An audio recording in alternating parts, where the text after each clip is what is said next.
My name is Dave McCone. I've been a PTAB judge since about about September of 2012.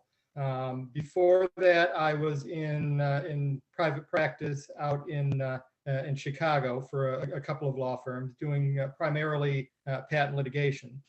Before that, I clerked for Judge Bryson on the Federal Circuit. But I do have Michigan ties. I grew up in Michigan. I went to undergraduate at Michigan State in electrical engineering. And then for law school, I went to the other side and went to Michigan. So I do have the split allegiances for the schools here. In between undergraduate and law school, I worked out in Milwaukee for a couple of years at what was then General Electric Medical Systems. And I think it's now called GE Healthcare. So that's who I am. Currently, I'm a lead judge at the PTAB, and when I'm doing cases, which is about half the time, I primarily do the AIA trials, and mainly in the electrical technologies. So today I'll be presenting on. I've been told that it might be interesting to do some practice tips on PTAB practice, which for me, my expertise is trials. So that's what I came prepared to give you practice tips about. However, if people want to hear about appeals, please feel free to ask questions. Otherwise, it'll be, I don't know what, a half hour, 45 minutes of me talking at you, and I'm not sure that that's what you want. So if you want to hear about anything specific, let me know, and I'll do my best. Although, if you ask esoteric questions about appeals, that's probably the best way to stump me. Can I interject for 1 second, David? I was just going to say, can I interject just for 1 second? Sure. If folks want to ask questions, feel free to post them to the chat window, or there's actually a raise hand feature you can use, and Frank, our kind of moderator through Zoom, will be keeping an eye out for you. Or feel free to just unmute yourself at an appropriate time and speak up. Okay. Shall I yes, please. dive in? Yeah, Sure. That's great. And let me know if I'm getting close on time or something. Okay, we'll do. All right. So in an AIA trial, the first thing that happens is a petitioner will file a petition to try to get a patent canceled as unpatentable over prior art. But before that, I do want to give some tips as to the timing of when you might want to file a petition. Oftentimes, a petitioner will want to file a petition because they've been sued in district court for infringement by a patent owner. By statute, you have 1 year from when you're served with the complaint to file a petition here at the PTAB to cancel the patent. However, you may want to move quicker. Those of you following the recent PTAB precedent will know that we have the discretion to deny a petition. We're never required to grant a petition. And currently we are exercising our discretion in light of advanced district court cases. The Apple versus Fintiv case, I know many of you may have read that. That's our precedential decision that gives some factors that we consider in determining whether to institute a trial if there's a district court case that's parallel. And the upshot of that is the farther along the district court case is, the more it looks like the district court may resolve the invalidity question before we would, and thereby risking us doing inconsistent results and duplicative effort. We may exercise our discretion to deny the petition, even though you're within that 1 year statutory window. So when you're looking at when to file a petition, if you have a parallel district court case, you may want to move quickly. If you start getting things like a claim construction order, if the district court sets a trial date, that is before you would expect a final written decision. You start getting into expert discovery. All those factors start looking more and more like we're going to deny the petition on discretionary grounds.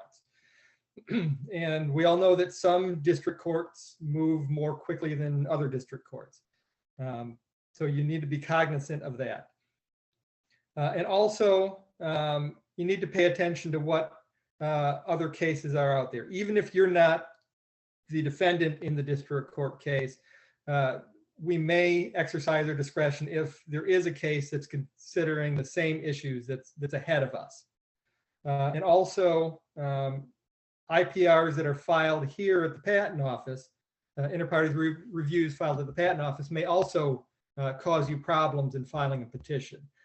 Because under Section 325D of the patent statute, we have the discretion to deny a petition because the same or substantially the same issues are being considered already here. So if somebody else has filed a petition, you want to file a petition on the same prior art against the same patent, there is a risk that that the petition could get denied based on discretion. So you've got to pay attention to those things even before you file your petition. Once you are getting ready to file your petition, you need to keep in mind that it's got to be complete. The petition is your case. It's not a notice pleading. The petition is your case. If your argument is not in the petition and your evidence isn't discussed in the petition and attached to the petition, there's a risk that you might not have it later to rely upon.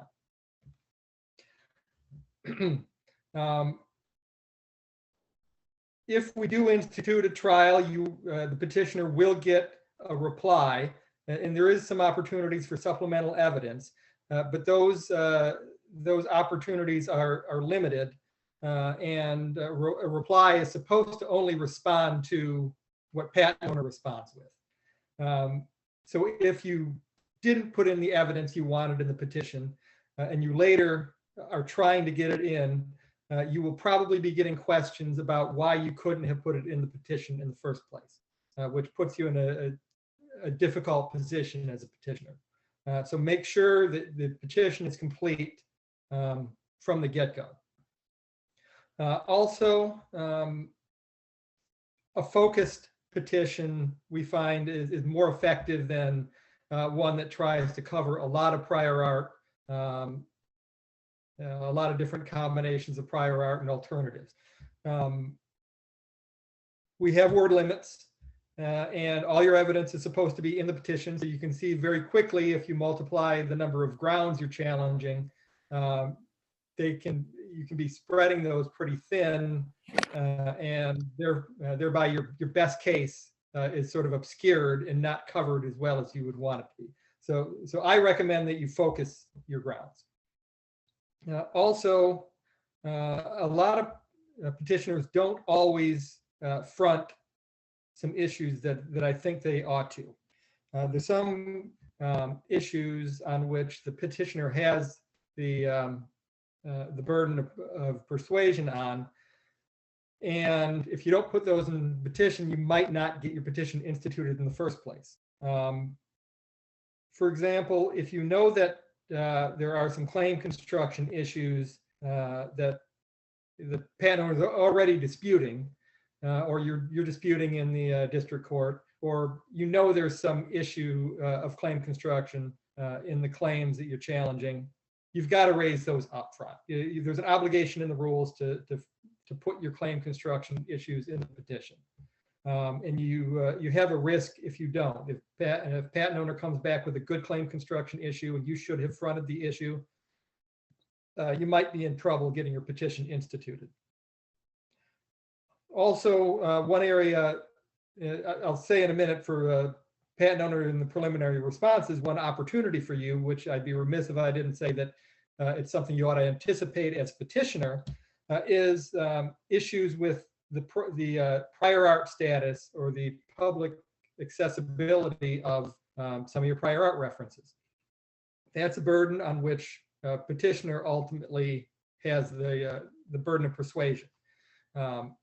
patents, they're easy. If your prior art is a patent, you don't have much to worry about there. But when you start getting into textbooks, articles in technical journals, submissions to standards organizations, something you found on the internet on the Wayback Machine, as a petitioner, you ought to anticipate that your opponent is going to say that that's not a printed publication and shouldn't be prior art. And you need to anticipate that in the petition and give us as much evidence as you can. And we realize that some of that may be difficult to obtain from third parties, but still, that's something that rests on the petitioners. You've got to give us something. If patent owner comes back and responds and you have nothing in the petition, you might be in trouble for getting your petition instituted. Also, if you have if you're going to file multiple petitions, you may have, those who have read the trial practice guide and some of our presidential decisions may know that that's disfavored filing multiple petitions. But you do have an opportunity to tell us why you're filing multiple petitions to try to convince us to institute on more than one. That's something you do at the petition stage. And if, for example, if you had your best piece of prior art has some problems where patent owner could swear behind it, that might be a reason to have two petitions. You could also are encouraged to tell us which petition is your favorite. And we know you love all your children equally, but if you don't tell us which petition is your favorite, we may not go forward on that one. So those are my high-level tips at the petition stage. I don't know if anybody has any questions so far, or if I should just keep going. Yeah, I have a question, David. This is Frank Smith. What are your thoughts on, from your perspective, the use of expert declarations in a patent owner preliminary response, and how much, in your opinion, that tends to move the needle on an institution decision? That's a real it depends type question. I mean, have a reason for putting in expert testimony at the preliminary response stage. Oftentimes, that's expert testimony is the best evidence of reason to combine references or reasons why the references wouldn't combine. So that's probably one of your opportunities, both at the petition and the preliminary response, to introduce expert testimony on. As I'll say in a moment on preliminary responses, getting into deep dives into expert testimony where we have to try to sort out which expert we believe and which one we don't. Those are some of probably the less effective approaches at the preliminary response stage, especially under the current rules, where if there is a dispute on the experts, we're, at least at the institution stage, probably going to defer to the petitioner's expert. If petitioner leaves you with a hole that you think needs filling with expert testimony, they just didn't give us testimony on that, and you can use that to blow a big hole in their reason to combine case or something else. By all means, take that opportunity. But just simply expertizing your preliminary response, it's probably not helping your case a great deal at the preliminary stage.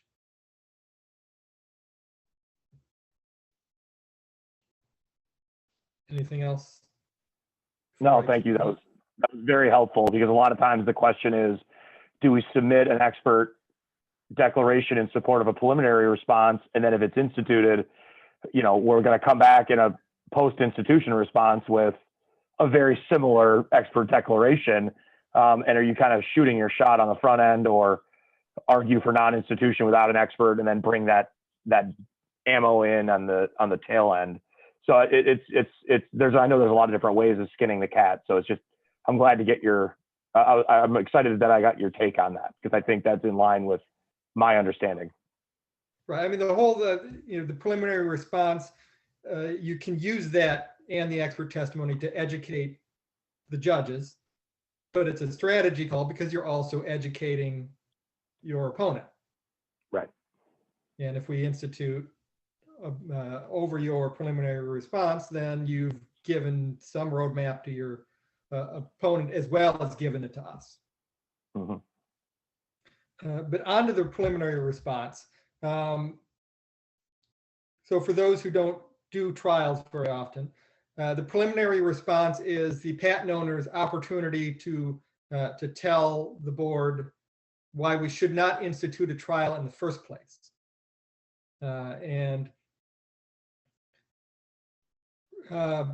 somewhat recently, before the landscape changed quite a bit for preliminary responses with the Supreme Court's decision in the SAS case, which in essence told the board that we are, at least the way the board is interpreting it, we are going to give a yes or no answer on instituting a petition. Either we're going to institute on all claims challenged and all prior art grounds that the petitioner has raised in the petition, or we're going to institute on none of them. Prior to that, the patent owners had opportunities to tell us to, in a sense, carve up the petition and shape what would be in the trial by eliminating some issues, essentially going after the low-hanging fruit and trying to strike those from the trial to focus the trial. We don't have that freedom anymore. Either we're going to go forward or we're not going to go forward. And if you score points as a patent owner on certain grounds, and we institute anyway, we're going to institute on the grounds on which you scored some points. So it's a strategy call if you're going to, in one sense, you can go for a laser shot and try to get us to not institute at all. If what you're raising is not a laser shot, it's more of a strategy call. Are you going to try to educate the board and your opponent about defects in the petitioner's case? I will do a caveat that as far as the whether we go forward, the binary decision, if technically we can go forward, say you have your petitioner is challenging 20 claims. We find that patent owner raises some good arguments on 19 of the 20, but one of those claims would survive. We could go forward on that under the statute and institute a trial, but we could also exercise our discretion based on office, just the good steward of public resources, and exercise their discretion and not go forward on a case that is mostly would be mostly a waste of time. So I guess if a patent owner could try to throw enough doubt on enough issues in the petition where even if we could find some reason to go forward, we might not. So that's a caveat to the binary decision. What issues sort of work the best as far as things to raise in a preliminary response? The issue that I just talked about with the petition with Fintiv and the Apple v. Fintiv case and another parallel district court case, or other petitions that have been filed here under that are duplicative to what the petitioner wants, or petitioner is filing multiple petitions. We have the discretion to deny a follow-on petition or a petition that conflicts with a parallel district court case. Since those are issues as to whether we should institute at all, those are things best brought in the preliminary response at the institution stage. So if you're going to raise our discretion under sections 314 or 325D of the patent statute, the patent owner preliminary response is the time to do it. Also, a moment ago, I said the petitioner ought to front the issue of whether its prior art is in fact prior art and was publicly accessible. By the same token, if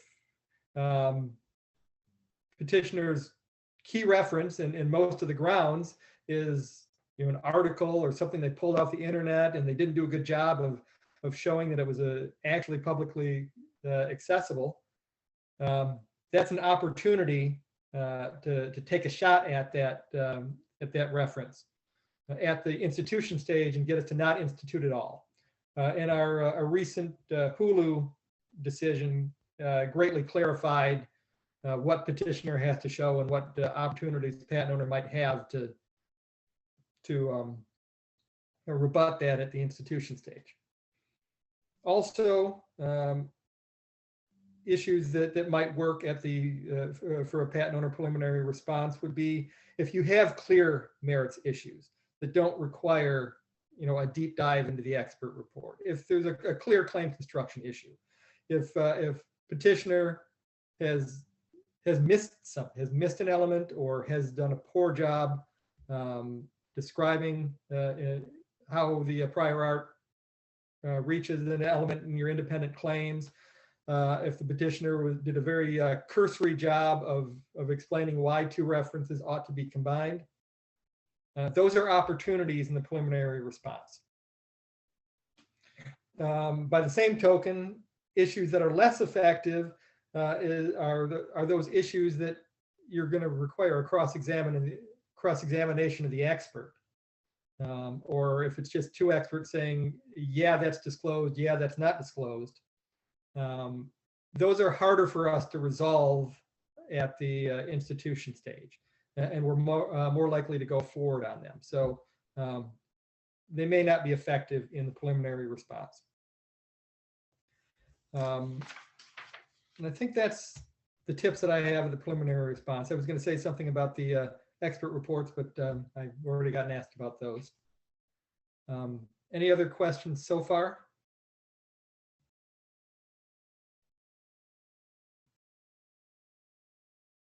All right. Well, assuming that the petition is effective and the preliminary response is not, and we institute a trial,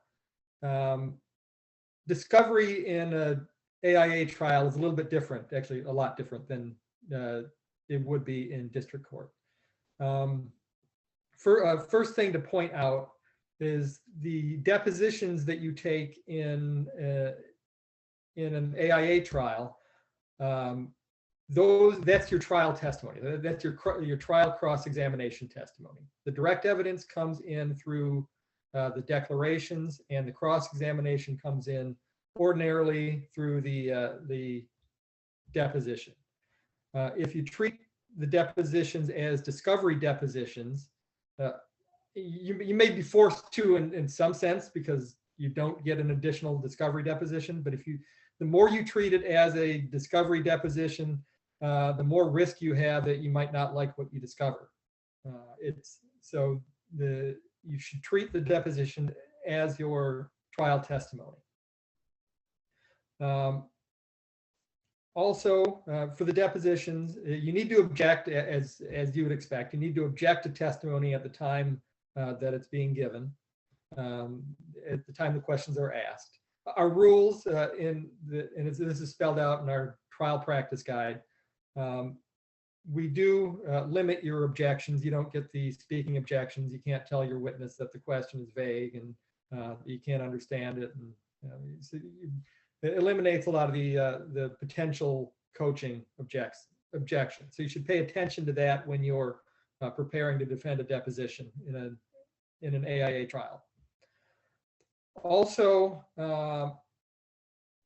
just because you make a deposition or make an objection either during a deposition or if you file objections to evidence when the schedule tells you to, that doesn't mean the evidence is not going to get in. You also need to follow up with a motion to exclude the evidence. So you make a ton of objections, you object to everything. you need to pick your winners in the important stuff when you file a motion to exclude. And there will be a date to file a motion to exclude in your in the discovery or in the scheduling order. But only the objections that we rule on in a motion to exclude are potentially sustained. Also, the additional if you seek additional discovery, it's not like in district court. Our precedential decision in the Garmin case gives you some idea of what you need to show. But if you're looking for additional discovery, we don't allow you to seek discovery of your other side's litigation positions. Also, you have to convince us that if you're seeking discovery from your opponent, you have to convince us that what you're asking for, that you're likely to get something useful. So it does put you in a little bit of a difficult position that you have to know at least a little bit about what your opponent has before you can ask for it. Also, you need to demonstrate that you can't get that information through other means, such as public sources. Also, your requests for discovery have to be focused and clear.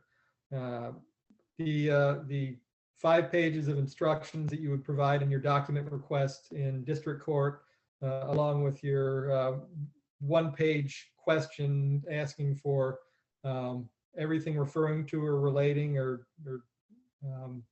even hinting at this, those are not clear instructions. Those are not. Those start to look more like a fishing expedition, and are less likely to be granted by the board. Any questions on discovery? I know there's quite a bit more we could cover here, but those are some of the highlights of how this might be different than district court.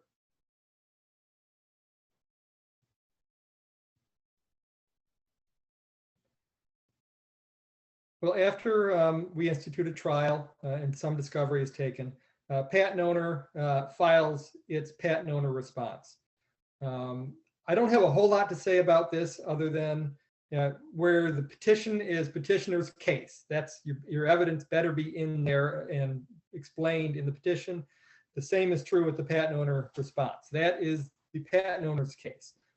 Your evidence has to be included with the response, and it has to be argued and explained in the patent owner response. So the things that I said about the petition would apply to the patent owner response. A focus case is a better case.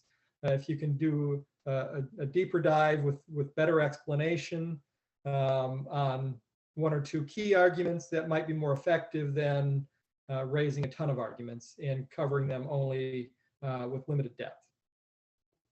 Also, I do want to point out that at the time of the patent owner response, the patent owner's preliminary response, that's ancient history. We're very unlikely to consider any arguments that you made in the preliminary response when we write the final written decision. So if you're going to make your argument and you want us to consider it, make it in the patent owner response. You can't incorporate the preliminary response by reference or anything like that. So after the patent owner response, the petitioner gets a reply, and ordinarily the patent owner will get a SIR reply. But those are supposed to be merely responding to the respective arguments of your opponent rather than introducing new evidence. After that, after the parties' briefing is done, the parties get the opportunity for an oral hearing. And I do want to touch on, before an oral hearing, the parties can request a pre-hearing conference. And I do want to touch on that because most people don't know what to do with that. It is not a district court pretrial conference. It's a conference an optional conference that we can hold a couple days before the formal oral hearing, if the parties request that we have a preliminary or a pretrial conference. But we ask you to have a reason to do that. I've had a pre-hearing conference before, early on when we first started doing them, when the parties requested one, and we started the call, and the parties, okay, we're here. What do you want to cover? Which left me in the awkward position of filling at least enough dead air with stuff the parties probably already knew until we could colorably leave the call. So if you're going to ask for a pre-hearing conference, have a reason for doing so. What are good reasons for having a pre-hearing conference? As you may know, most of our cases are public. We err on the side of public, but occasionally parties will move to seal some evidence. For example, maybe there's a real party and interest issue, or maybe there's objective indicia of non-obviousness that parties think is confidential. If we're going to start sealing pieces of the hearing, which ordinarily would be public, a pre-hearing conference is a good place to make sure we all have that worked out before we go live in a couple days and risk spilling the beans to the public. And by the way, our hearings are probably more public now than they've ever been, because since we're doing them all virtually, members of the press are being permitted to ask for public lines where they can attend, which is probably much easier than walking into a hearing room in Alexandria. So if you're going to try to work out sealing information and clearing the courtroom, talking about that in advance at a pre-hearing conference is a good idea. You can also raise objections to your opponent's demonstratives, but that's probably limited utility that you're going to get out of that. We do not consider demonstratives to be evidence. That's merely a summary of evidence that's already been presented. And if you're going to object to the, and there's no jury in our cases, so if you're going to object to demonstratives, you're essentially putting a nice spotlight on the information that you're objecting to for us to consider it in the first place. So you can raise objections, but it's often not the best use of any of our time. You can use it to argue a motion to strike if you file a motion to strike evidence, and that's a little bit different than a motion to exclude. You want that stricken from the record right away. That's an extreme remedy. We don't usually see that, but if there's, for some reason, you don't want something spoken about at all and you have good reason for it at the hearing, it's better to cover that at a pre-hearing conference. You can also argue a motion to exclude, but ordinarily we defer resolving motions to exclude till we start writing the final written decision, because oftentimes the evidence that the parties want to exclude as hearsay or whatever doesn't factor in much, if at all, to our decision, in which case it's not worth anyone's time for us to resolve that dispute. So raising it at a pre-hearing conference, we might not be in a good position to know whether it's right to decide that issue.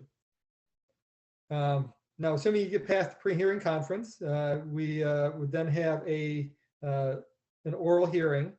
Ordinarily, both sides would get at least an hour to summarize the evidence for their respective side. And I do want to say right now, I mean, if you haven't had a hearing, all of our hearings currently are being done remotely. We do have hearing rooms, including one in our Detroit office. Ordinarily, I would go down to the Detroit office, and even if I'm appearing remotely in Alexandria, I would go to the Detroit office. Now, on Thursday, I have a hearing, and I'll be essentially what I'm doing now in my home office. And all the judges are going to be at different locations, usually their own home office. The court reporter is at a different location still. The lawyers, you're going to have 2 lawyers at 2 different locations, and we're linking all of those up with a technology bridge, which presents some challenges based on what we compared to the hearings that we were doing before. I will tell you the hearings that I've done have gone mostly flawlessly, much better than you'd expect. So our technical people are doing a good job keeping this together. But it does, we have, whatever judge is presiding has a little bit more to do in terms of making sure all of the video feeds are still going. If one of the lawyers drops off because their video feed drops off, we would have to pause the hearing, get them, our technical people to link them back in. And so sometimes, you know, some of that happens a little bit. One of the things that you should know as attorneys for this, and one potential advantage that you could gain from a all remote hearing is you're not at a podium. Usually, unless you set up a podium in your office, you're not going to be at a podium. You may very well be at a computer where you have access to, you know, the files for the case. As far as you know, we're not going to be able to see the other person that's in the room feeding you the answer. So your second chair may be able to more effectively get you answers that you're having trouble getting to. Although we do ask you to tell us who's in the room with you when you're arguing your case. But these may give you advantages that you didn't have before if you're in the hearing room at the podium.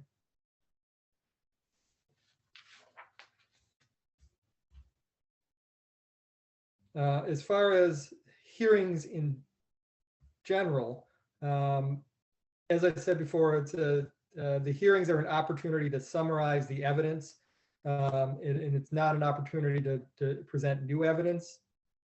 So when we're at the hearing, there shouldn't be a lot of surprises. Ordinarily, our cases are decided on the written record without live testimony.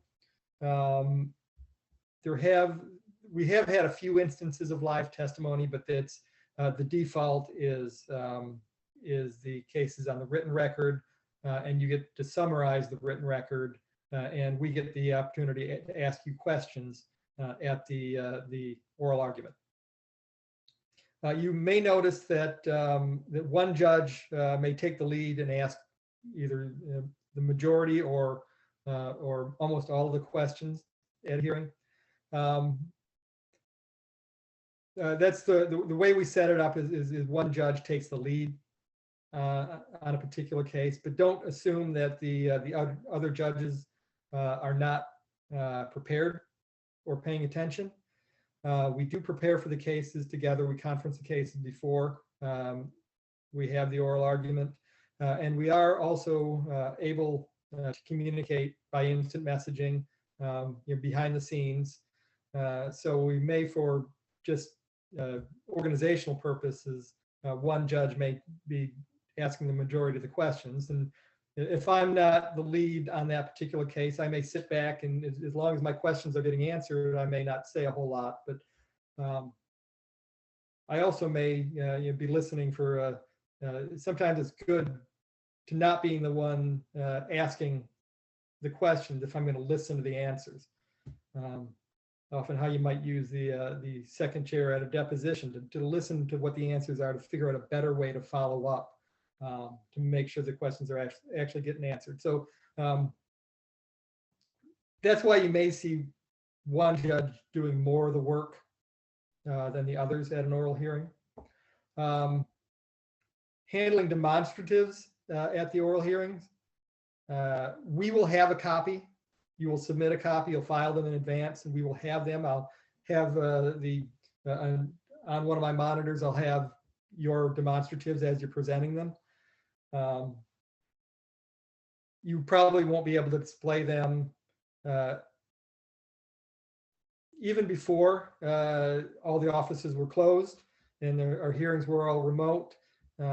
Often I would, since I'm a Detroit judge, I would be attending an Alexandria hearing remotely anyway, which presented issues for attorneys who wanted to present demonstratives on a wall or on a screen and point to it. And that's less effective in our hearings.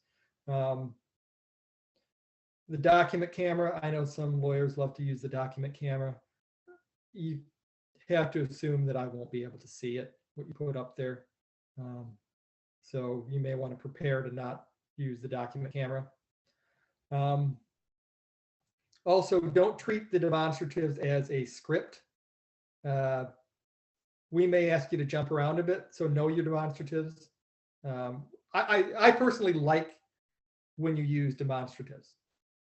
I really don't like it when the attorneys come in and just start throwing exhibits up on the screen, because I'm not necessarily going to have the same feed, and I'm going to have to be scrambling to find those exhibits in the record. I like to have those presented in the demonstrative. So that's one of my tips to you. If I'm on the case, it helps me if you go through those. Also, when you're submitting demonstratives to us, don't hide the ball. Don't give me 95 slides of demonstratives for a 60-minute hearing. And I use the word 95 because I've seen that before. And it was clear that the attorneys were trying to hide from the other side what they were going to present. Well, they hid it from me, and it made it more difficult for me to prepare for the hearing because I didn't know what they wanted to focus on. So assume that I am also. Assume your opponent's using your slides to prepare, but assume that I am as well. And before I end, I do want to give a shout out for our LEAP program, LEAP. You can find it on the PTAB website. This is an opportunity to get extra time to argue in an oral argument in one of our cases, either an appeal or a trial.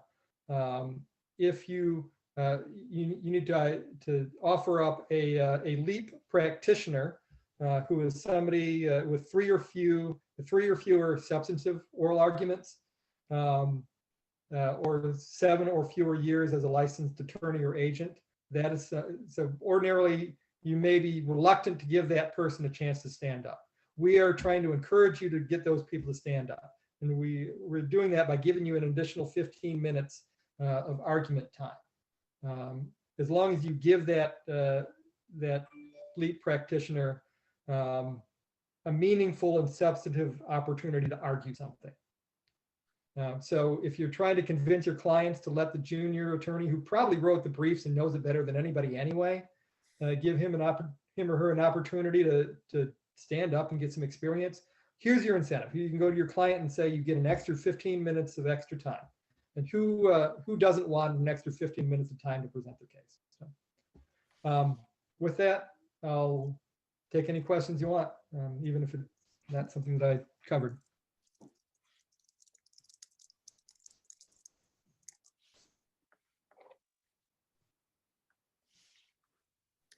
I've got a question.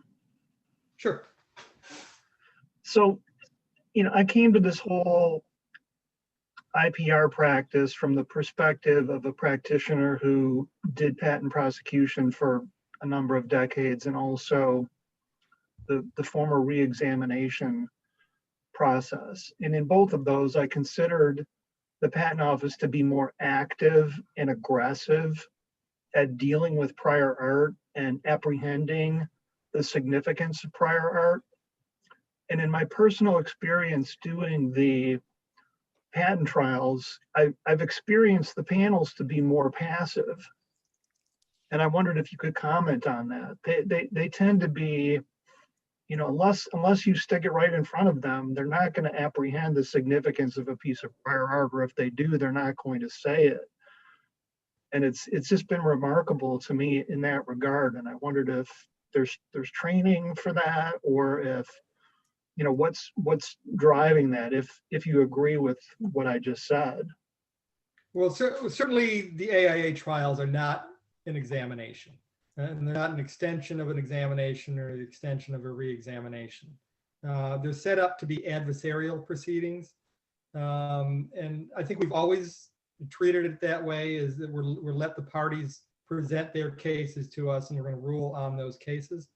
And in instances where we stray too much from that, the courts have told us that the petitioner is in charge of petitioner's case, and patent owner is in charge of patent owner's case.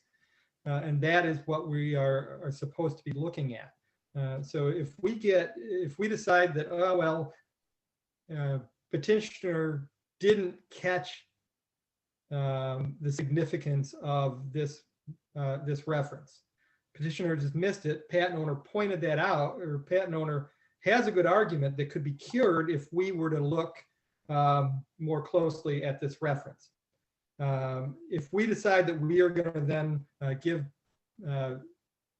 hold that again, if we are going to then expand what the arguments have been presented by petitioner to cover ground that the petitioner didn't cover, in order to find the patent to be unpatentable, we are sticking our neck out there for reversal. So that's I think that may be part of why you see you say passive, but I think in some sense we feel ourselves to be constrained by the record that the adversarial process has given us. I don't know, is that helpful? It is a bit, but in the end, I guess I still bring this perspective that the patent office's job is to issue valid patents and to rid the roles of invalid patents.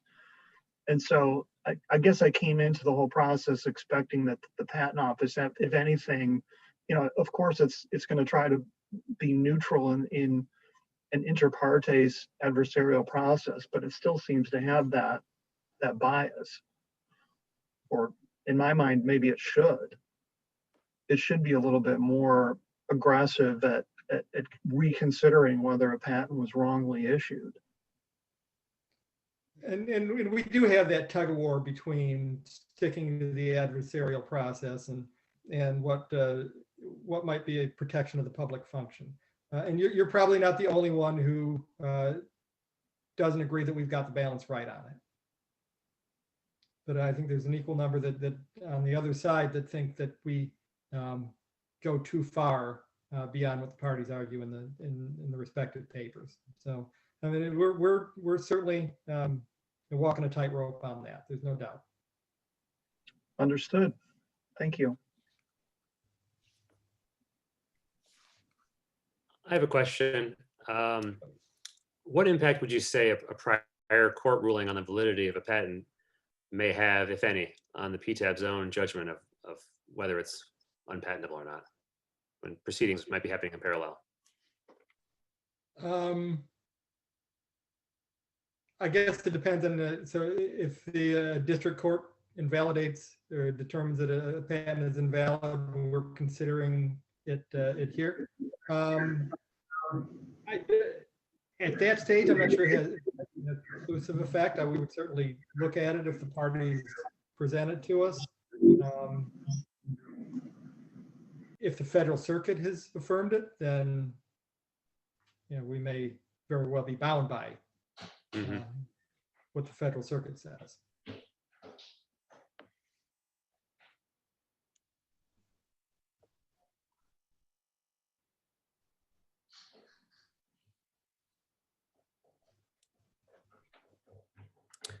Any other questions?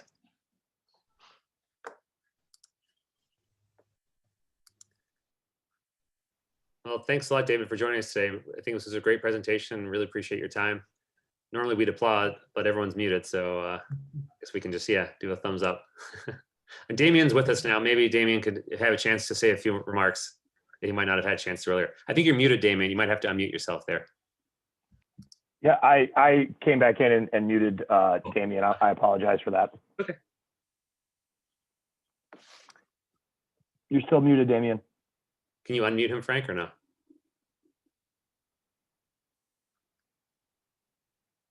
I can ask him to unmute. Got it. Unmuted. Hi, I apologize for that. My government Zoom computer was assured to work, and apparently that assurances were misplaced. And so I'm sorry I joined a little bit late, but we welcome the opportunity to talk to the bar and the practitioners, and can't wait to have in-person PTAB hearings again, and would like to support the bar in any way possible. So let us know what more we can do in terms of programmings or topics that might be of interest to you. Thank you. We appreciate that. Thanks for helping to set things up today. Your involvement was great in kind of keeping this up. So really appreciate that. Well, I think that's all we have for today, unless anyone else has anything to add. So please join us next month if you can. November I believe it was whoops. Well, it's on the website. November the 11th. So that'll be our next event, and I hope to see some of you there as well. Thanks again for joining us. Thank you.